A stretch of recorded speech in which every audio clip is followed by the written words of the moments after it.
Alright, ladies and gents, hope you guys are going well. Today's video, it's all about pay-per-view and live commentary or fight companion style commentaries. Are they good or bad for the sport? Are they good or bad for pay-per-view sales? I wanted to dive into a bit of this lately and just kind of unpack a few points from my perspective. As you would know, I am someone who has done these in the past, and I intend to continue, and I've done some pretty big ones. I've done ones with 18,000 live viewers during the Levon and Devon super matches having a King of the Table 4. Obviously, this is a hot topic. You've got East vs West, you've got King of the Table as the two predominant pay-per-view options for the sport. And there's people in the community that think it is bad, and there's people in the community that think it is good. It seems fairly split on that. So I wanted to explain my perspective on it and go through some points. I'm also open for hearing other people's opinions as well. I am not saying that it's my way or the highway. I have noted that there were videos put out by Pradeep Singh from Arm Wrestling News on this subject. I thought he actually did pretty well in presenting his side of the story somewhat. But I want to focus on the positives, and I want to talk about this from a unique perspective. I want to ask the question, first of all. So to set the tone, if you don't know what we're talking about here exactly, we're saying there's a pay-per-view arm wrestling event on, right? East vs West, King of the Table, either one of those. Let's just focus on either one of those. Doesn't really matter which one. They're both kind of similar in terms of the numbers and the viewership that they get. Then there are people in the community, YouTubers in the community, people like myself, Aussie Arm Wrestler, Uncle John, Pradeep Singh as the predominant ones that have done these. Even Krasimir Kostadinov's done them. I think Devon Larratt's done them. There's a bunch of people that have done them, and there's plenty of other accounts, smaller as well, that have done them, continue to do them, and to be honest, always will. If we look at other sports, I remember growing up watching rugby league. It was my favorite sport to watch. I, however, didn't enjoy the commentary of the Channel 9 commentary team. Who did I enjoy? Roy and HG. I don't know if you know Roy and HG, but they used to do their own coverage of it, and I used to turn the TV down and turn the coverage up on the radio of the guys that I enjoyed listening to. They promoted the match well, they did everything, and they were more entertaining to me. I watched both. This trend continues in modern day presentation of sport.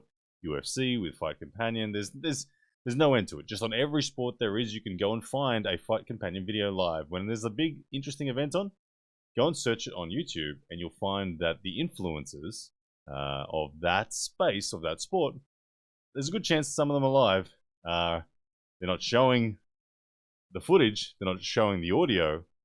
They're just there with their buddies, watching it, and you're seeing their reaction. So it has been around a long time. It will be around a long time. It's not going anywhere. So before I get into the specifics of why it's not going anywhere, we need to accept that. We need to first and foremost accept that it's not going anywhere. It's not illegal.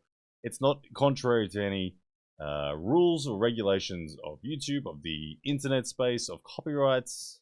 Nothing. It's simply the people going live. And you're watching them watch something. It's hard. Okay, so the other side of the coin is that this is damaging the pay-per-view sale. There are people that are concerned that, sorry about that, that going live damages pay-per-view numbers. I don't believe that's true. To answer that question, you've got to ask yourself, who are the people that are watching the YouTube live that have chosen not to buy the pay-per-view? Let's ask ourselves, who are these people? The first one might be people who genuinely can't afford it. Look, for those people, I am so grateful that they have a community to hang out. There are people out there that genuinely cannot afford the pay-per-view. We give pay-per-views away at every opportunity we can. I know I've purchased pay-per-views and handed them out to subscribers before, as have many other supporters of the sport. But for these people who genuinely can't afford it, I'm glad that there is a place that they can go and that they can have fun and that they can listen to somebody else watch it and imagine what they're seeing. For them, I think we can all agree it's a good thing. The other type of people that might be watching the live and not the pay-per-view would be the psycho-obsessed crazy fan of the presenter. Now, this has to be a small number. The psycho-obsessed crazy fan, for them to be, if I had a fan that is so obsessed with me, I find it near impossible to believe that they're not also obsessed with watching the pay-per-view. Because my enthusiasm for the event is oozing over through the screen. Aside from the 10,000 times during my live stream, I will say, go and buy the pay-per-view. You need to buy the pay-per-view. Do not miss it. It's not too late. The main event's coming up. All that sort of stuff. Like the continuous plugging of the pay-per-view. Look, maybe there are a few. Maybe there are a few genuine crazy fans that just want to watch me be myself. Or the other presenter that they're watching on the other channel for that matter. And they don't want to watch the pay-per-view. They're not interested. They just want to see me lose my stuff watching an event. Maybe there are a few of them. I don't know. There could be people who have a personal issue with the promotion. I don't know. Again, an incredibly small number, I would imagine, of people have a personal issue with the promotion. So much so that they just refuse to watch it. I don't know. Maybe they got a bad deal. Maybe they bought the last one and the stream didn't work for them. Whatever. Maybe it didn't accept their card payment and they're frustrated, so they said, I refuse to support this promotion.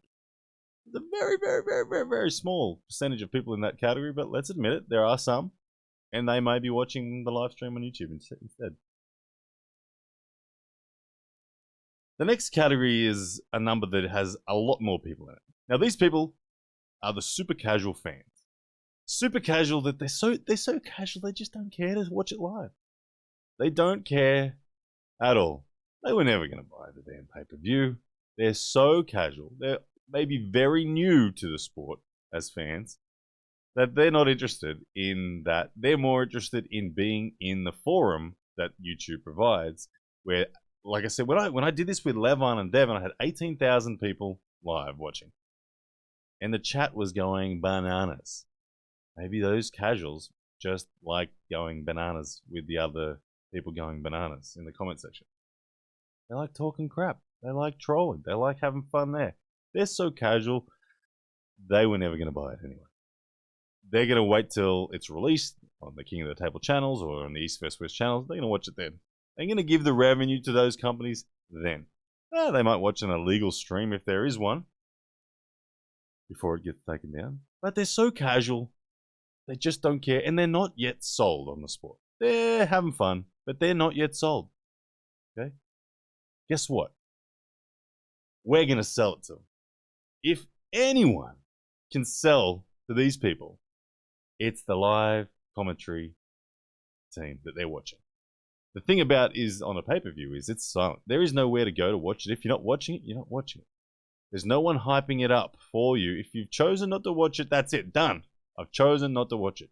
But if you've chosen not to watch it and then you've come over to the YouTube, well, your arm's going to get twisted for the 6 hours that it's on.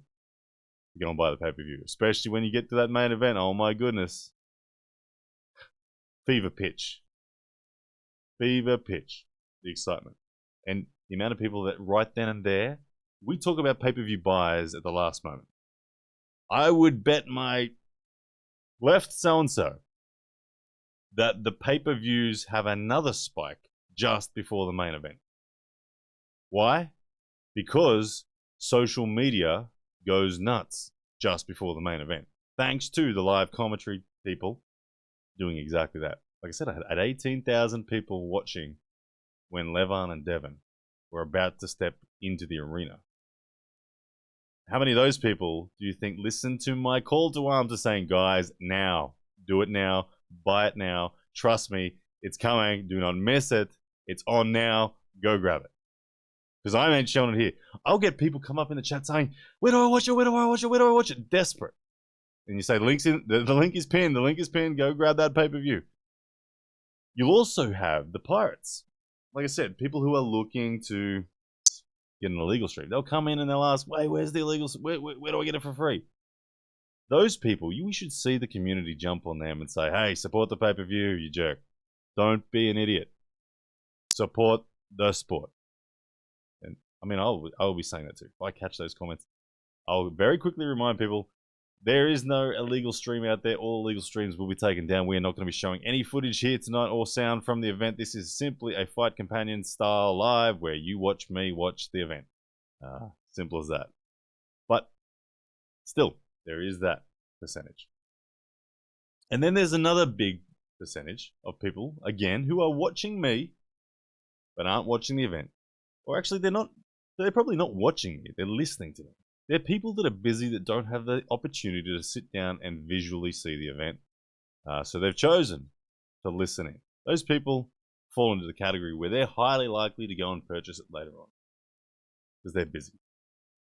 They're in a different time zone and they're at work. I don't know. Something like that. Now, we've just covered off on the people that are on board with mine, but are not on board with the pay-per-view. But that's not everyone. There are other people as well. And I want to ask that question. Who else is watching the YouTube live?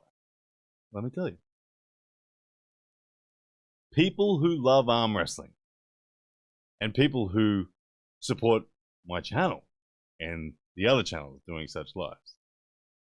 These are the genuine fans of sport. These are the diehards, the people who get it. They understand the culture, they understand the growth, they understand where we're going. They support the all ships rise with the tide better than anyone. They're the people who are commenting on every video. They have both screens going. They have it on their TV, the pay-per-view event, and they've got the volume up on that, and they've got the volume up on this. They're listening to the main commentary. They're listening to my commentary. They're reading the chat. They're having a fantastic time. You know, this is the majority. The majority of people in a live stream fall into this category. People who are enjoying both. As I said, I did it when I was a kid for the NRL. Roy and HG also did it for the cricket. I didn't listen to it for the cricket because I liked the in-house commentary for the cricket. But I didn't like the in-house commentary for the rugby league, so I listened to them for that. People will choose who they want to listen to. They just will. Let's see who else is in there. Let's go. People who prefer the commentary from the presenter than compared to the on-set commentators. So again, these guys have just got it on mute. They've got the main pay-per-view on mute because they can't stand that commentator who's there in-house, but they enjoy my commentary, or Aussie Arm Wrestler's commentary, or Uncle John's commentary, or Pradeep's commentary. Whoever's commentary it is that they're listening to. Krasimir Kostadino's commentary. There's lots of them that do it. They prefer that person, and subsequently they are listening to them instead of listening to the coverage. There's another group. People who are desperately searching for the illegal stream, we covered off on them. They will continuously pop up and we slap them back down and they go away. And then ultimately, there is a big number. And here is where some of the most immense value for these live streams exists. It's in the category of people who don't care about arm wrestling. People who don't care about the sport at all. Barely care enough to have clicked on to the live. This is a big percentage. You want to know why it's such a big percentage? Because of the beauty of the YouTube algorithm and other social media platform algorithms. When I go live, or when I went live for the Devon Larratt event, like I said, I peaked at 18,500 live viewers. I took a poll during that live on what percentage of people in this live were brand new to arm wrestling and had never seen or heard of a professional arm wrestling event before. And about 25% answered that way. 25%. Yeah, so what we had, some 6,500 people, brand new, never exposed to the sport before, listening, going, this is pretty cool. This is pretty cool. This is a pretty cool live to stumble across.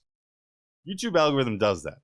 One of the downsides to pay-per-views is there is no viral capability on the pay-per-view itself. It goes nowhere. It's not being promoted anywhere. It's an internal closed loop. Going live on YouTube is a wonderfully open loop. And when a live is doing well, the algorithm supports that and puts it in front of people with similar interests. I had about 6,500 people live watching that had never seen or heard of a professional arm wrestling event before. And they were sticking around. How many of those went on and bought the pay-per-view before the main event happened? How many of those bought the next event's pay-per-view? See my point. The casuals are an immense value to us. The sport needs to grow. Live on social media is the most powerful tool we have for achieving that. So, few conclusions. Look, I get that this is all new for the sport, that we are at a time where we are in our infancy still in the pay-per-view arena, in the digital arena of providing entertainment to the world. We are going to stumble, we are going to get it wrong, we are going to fumble our way through, but one thing is certain is that all arm wrestling content creators have the best interest of the sport. They all want to see it grow. I know they do. I know so many of the YouTubers personally, and I know absolutely that their intent is nothing but pure on this. I know from experience, seeing directly, I just know what I've done. I said I amassed 18 million views on social media in the lead up across all my various social media platforms. 18 million views in the lead up promoting the pay-per-view link for King of the Table 4. I know that all the other content creators doing similar things work just as hard. Relative to their scale, I'm sure they achieved very similar numbers. We all want it to grow. We all support it, both prior to the live, during the live. We put out fires during the live to do with people looking for illegal streams. We repeatedly drum the drum of go and get the pay-per-views. And if you don't believe us, go and watch the replay of any of the lives any of us have done. Certainly I know mine. I repeatedly hammer home the importance of buying the pay-per-view. Let's have what else. Look what else I've got here. Yeah, there's a point there that I've written down where I wrote, I truly believe I've personally sold more pay-per-views than any other individual promoting the events that I've covered. Devon might have sold a lot in his event, but you know what? If we could know, I would bet I sold more. The work I did in the lead up, like I said, it amassed 18 million views. I know that's more than Devon's channel. Devon was just promoting on his channel and his Instagram. He wasn't actively promoting it. I ran a 6 hour pre-show, 6 hour pre-show that had, like I said, a total of 18,000 live people watching it, with that link right there in front of their nose, building emotion, constantly building emotion as to why this match was so important. Get the pay-per-view, get the pay-per-view, get the pay-per-view. Anyway, what else have we got?